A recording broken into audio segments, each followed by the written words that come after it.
चर्चा को आगे बढ़ाते मीना जी हमारे साथ है। तो मीना जी, बतौर लेखिका, इस पलायन को आप अपने शब्दों में कैसे परिभाषित करेंगी?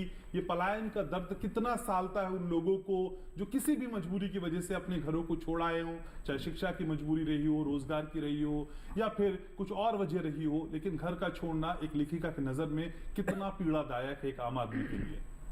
बहुत बहुत धन्यवाद घनश्याम जी।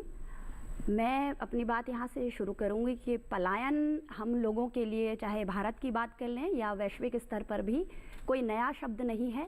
शुरुआत से ही हम लोग इस समस्या से जूझते आए हैं। शुरुआत से ही लोग बेहतर जीवन संभावनाओं की तरफ पलायन करते आए हैं।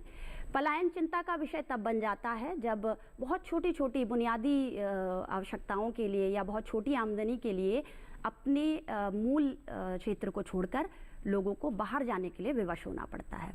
तो जैसा आपने कहा कि किस तरह का दर्द रहता है, तो मैं महिलाओं का प्रतिनिधित्व कर रही हूँ, तो मैं बताऊंगी सबसे ज़्यादा दंश पलायन का महिलाएं ही भुगतती हैं, क्योंकि अगर वो गाँव में पीछे रह जाती हैं तब घर बाहर और आर्थिक सामाजिक सभी चीज़ों का भार उस पर आ जाता है। और अगर वो साथ चली जाती है तब भी नई जीवन परिस्थितियों के साथ और नई संभावनाओं, नई सांस्कृतिक चेतना के साथ उसको सामंजस्य बैठाना पड़ता है।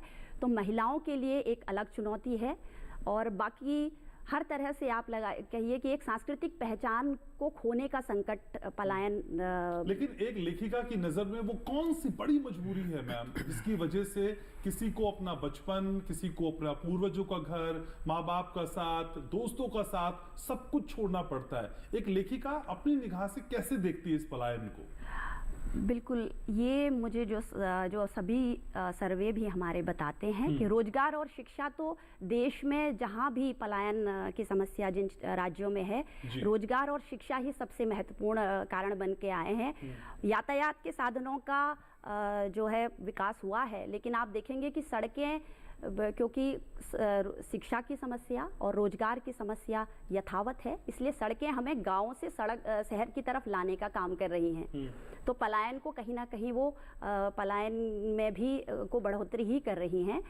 तो मुझे सबसे ज़रूरी जो अभी हमें सोचना चाहिए, चिंतन करना चाहिए, तो मुझे लगता है स्टार्टअप्स जो सरकारें कर भी रही हैं उस तरफ काम, तो स्टार्टअप्स को बढ़ावा दें।